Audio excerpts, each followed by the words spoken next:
네.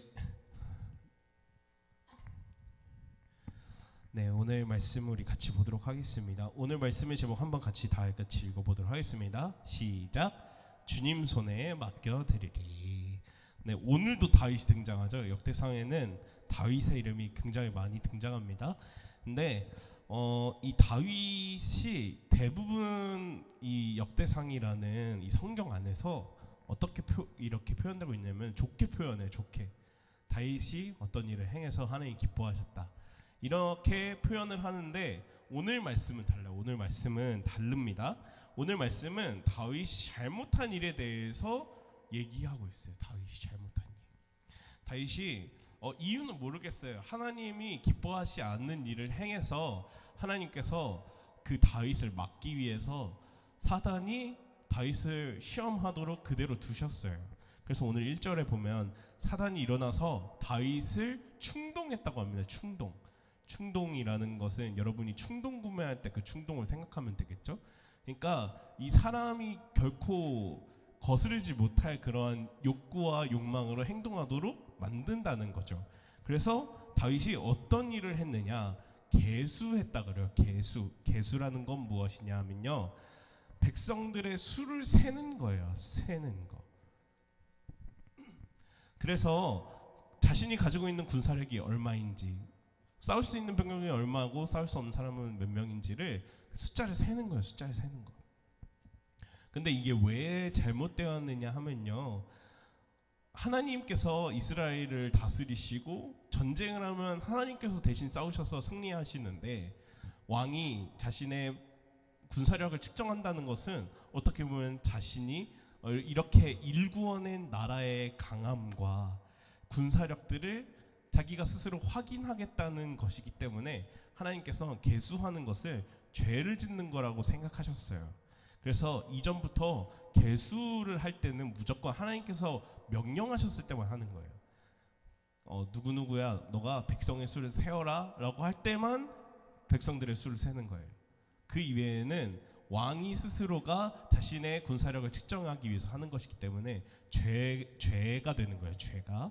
그런데 오늘 이 다윗이 하나님께서 명령하시지도 않았는데 이 사단의 충동을 받아서 백성들의 수를 세게 됩니다. 그 결과 하나님께서 여러분 아실 수도 있는데 부모님이 잘못하면은 이렇게 얘기하실 때가 있어요. 너 몇 대 맞을래? 너 잘못했지? 너 몇 대 맞을 거야? 선택해라. 그럼 몇 대라고 얘기하죠? 한 대라고 얘기할 수밖에, 무서우니까.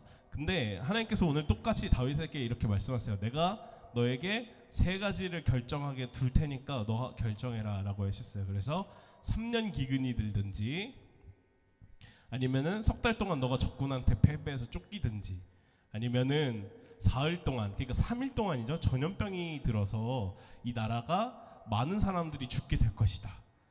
너 이 셋 중에 택해라. 너 뭘 택할래? 뭘 택하든 되게 끔찍한 일들인데, 이제 다윗이 그래도 내가 적군의 손에 쫓기면서 고통받을 바에야 하나님 손에 당해야겠다. 전염병을 택하겠습니다. 오케이 하고 하나님께서 전염병을 내리셨는데 몇 명이 죽었어요? 7만 명이 죽었다 그랬어요. 7만 명. 되게 이 끔찍한 일들이죠. 이게 되게 중요한 건데, 하나님을 믿는 사람, 대표하는 사람이죠. 하나님을 믿는 사람, 하나님을 대표하는 사람들에게는 그 어마어마한 그런 책임감이 있어요. 생명을 맡게 되는 책임감이 있어요. 다윗의 손에는 자신의 목숨뿐만이 아니라 자기가 다스리고 있는 이스라엘 백성들의 수많은 사람들의 목숨이 달려 있어요. 생명이 달려 있는 거죠. 근데 다윗이 하나님 말에 어스를 때 그 한 번 어스름에 따라서 몇 명의 사람이 죽었어요? 7만 명의 사람이 죽었단 말이죠. 마찬가지로 우리도 이제 예수님을 믿는 사람으로서 그만큼의 책임감은 사실 가지고 있는 거예요. 여러분 주변에 얼마나 많은 친구들이 있어요. 근데 여러분이 만약에 교회를 다니는 걸 알고 있어, 사람들이. 근데 막 살면 어떻게 될까요? 에이, 너 교회 다니는데 그렇게 해도 돼? 라고 하는 친구들이 나올까요? 안 나올까요? 나오게 되겠죠. 우리에게는 많은 사람들을 전도해야 하는 예수님이 주시는 명령이 있어요. 너희가 세상 끝까지 가서 복음을 전해라라고 하시는 하나님의 명령, 예수님의 명령이 있는데 그 명령을 지키기 위해서 중요한 것은 우리의 삶에 그만큼 많은 생명의 책임감이 달려 있다는 것을 우리가 기억해야 한다는 것이죠. 솔로몬도 똑같았습니다. 솔로몬도 하나님께서 주신 지혜를 가지고 나라를 다스려야 했는데 어떻게 했어요? 우상을 그대로 받아들였어요. 그 결과 어떻게 됐을까요? 그 우상을 섬기는 일들에 따라서 많은 이스라엘 백성들이 그 우상을 따라서 자기 자녀를 우상에게 바쳐요. 불태워서 제사를 드려. 그게 누구 때문이요?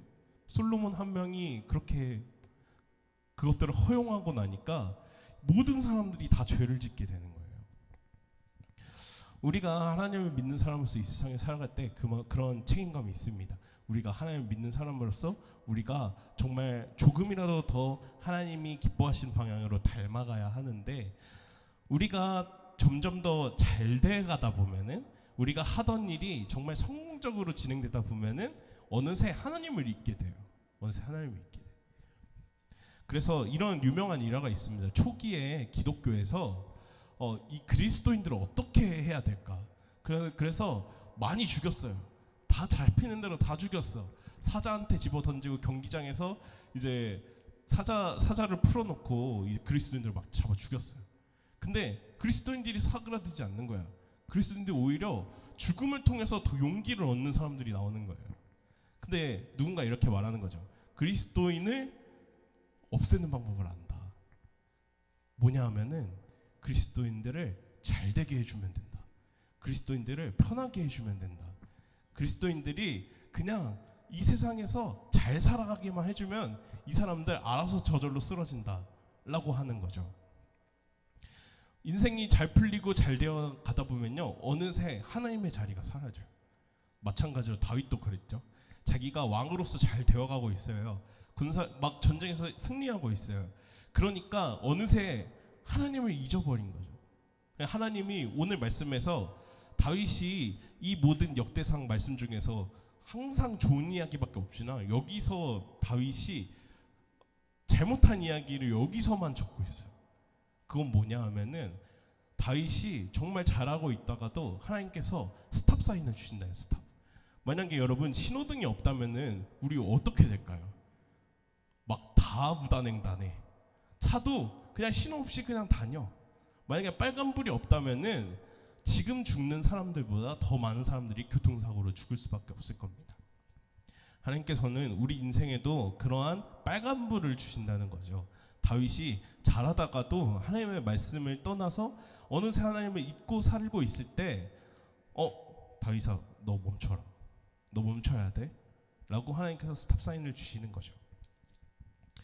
여러분도 여러분이 정말 인생에서 잘 되어가고 있는 순간 가운데 있으신가요? 뭔가 순탄하게 잘 흘러가고 있는 것 같아. 나한테 아무런 문제가 없는 것 같아. 그럴 때 하나님을 잊기가 가장 쉬운 때라는 것을 우리가 알아야만 합니다. 우리 삶 속에서 하나님이 날마다 우리를 인도하고 계신다는 것을 우리가 날마다 알고 있어야 돼요. 우리가 잘 될 때에도 하나님이 나를 인도해 주시는구나. 감사하다. 우리가 안 될 때는 하나님이 다시 돌아가게 하시는 건가? 하나님 왜 이 길을 막으셨지? 라는 것을 한번 다시 생각해 보아야 한다는 것이죠. 오늘 말씀에서 다윗이 그러한 죄들을 지었지만 여전히 하나님께서는 용서하시는 하나님이라는 걸 우리 알고 있어야 합니다. 우리가 만약에 잘못된 길을 걸어가고 있을 때 다시 돌아볼 때 우리 마음에 죄책감이 들 수도 있어요. 하나님의 말씀대로 살지 못했구나. 내가 잘못했구나. 근데 하나님께서는 거기서 그 사람을 버리시는 게 아니라 다시 돌아오면 받아주시는 분이라는 것을 우리가 알고 있어야만 합니다.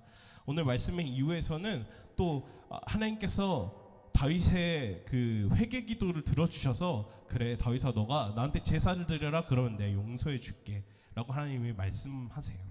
하나님께서는 어떤 잘못이 있더라도 자신한테 전심으로 돌아온 자들에게 다시 돌아올 수 있는 기회를 허락하시고 다시 사랑으로 품어주시는 분입니다.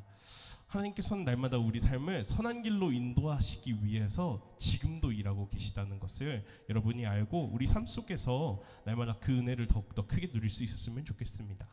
말씀을 마무리하겠습니다. 우리 사랑하는 우리 학생 여러분, 여러분이 어디를 가든지 여러분이 다윗처럼 많은 사람들에게 하나님의 사랑을 전하는 사람들이 되길 원해요. 여러분이 하나님의 그 놀라우신 사랑을 더 잘 전할 수 있는 사람이 되길 원합니다. 하지만 그렇기 때문에 여러분은 하나님을 대표하는 사람들인 만큼, 예수님을 대표하는 사람들인 만큼 그만큼의 책임감과 무게가 있습니다. 여러분이 잘못하면은 교회가 욕먹어요. 여러분이 교회를 다닌다는 것을 누군가 아는 순간 쟤는 왜 저러지? 교회 다니는 사람들 원래 다 저런가? 라는 생각을 하기가 정말 쉽습니다. 그러면 하나님께로 나올 수 있는 수많은 사람들이 사실 하나님을 떠나가기가 너무 쉽습니다. 교회에는 저런 사람들이 다니니까 난 가기 싫어. 교회는 저런 사람들만 가는 것 같아 라는 편견들이 다 우리의 삶 속에서 드러나기 때문에 하나님의 그 크신 사랑을 다 알지 못하는 사람들이 많습니다. 하지만 여러분이 누구보다 하나님을 기억하고 살아갈 때 여러분이 연약하고 부족할지라도 하나님께서는 다시 날마다 여러분을 세우시고 걸어나가게 하실 것임을 믿습니다. 우리 사랑하는 중등부학생부 여러분 모두가 하나님의 사랑을 더 크게 전할 수 있는 사람임을 굳게 믿습니다. 그리고 그 하나님의 사랑이 여러분을 통해서 수많은 사람을 살리게 될 것도 믿습니다. 그래서 여러분 날마다 그 걸음 가운데 하나님의 인도하심이 있길 바라고 여러분이 잘 될 때에도 잘 되지 않을 때에도 날마다 하나님이 우리와 함께 걸어가시고 여러분을 인도해 주신다는 사실을 믿으시기를 주님의 이름으로 축복합니다.